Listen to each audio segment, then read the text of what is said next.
Mix by Pallavi recording studio Parsa बाजार।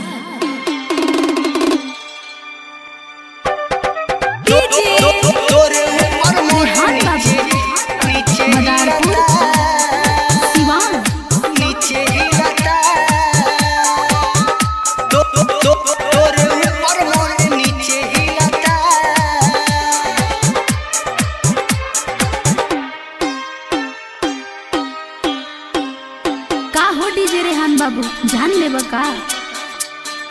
आई पारू बंगाल से नाचो तारू कमाल के तोर साइज मोर साइज खूब मिलता तोरे ऊपर मोरे नीचे हिलता तोरे ऊपर मोरे नीचे हिलता तोरे ऊपर मोरे नीचे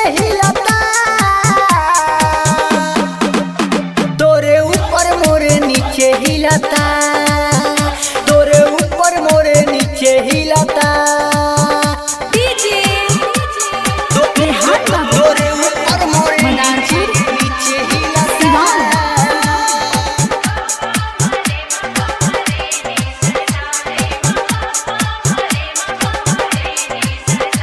मिक्स बाय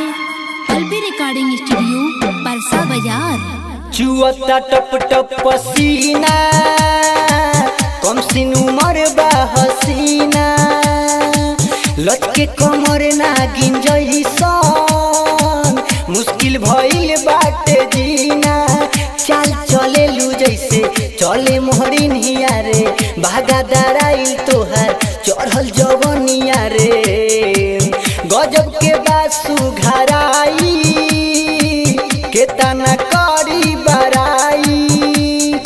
जब हिले मजा हमरा खूब मिलता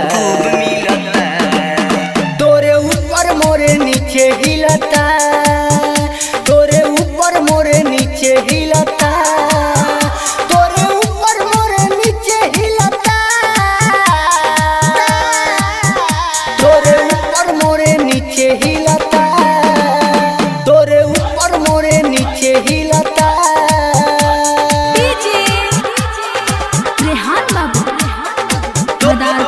तोरे ऊपर मोरे नीचे हिलता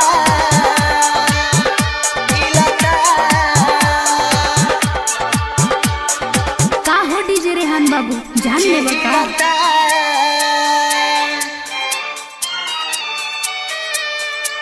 उठवा के रस लागे ऐसन जैसन अंगूरी पानी छुए द छेरे द तनिका तू अपन चढ़ल जवानी मनीष मतलबी लालू ना दाना गुल मोहम्मद के हौ तू जानवा राइटर रमेश बिहारी छोड़ी ना आज कबारी मनुआ के दिलावा में फूल खिलता तोरे ऊपर मोरे नीचे हिलता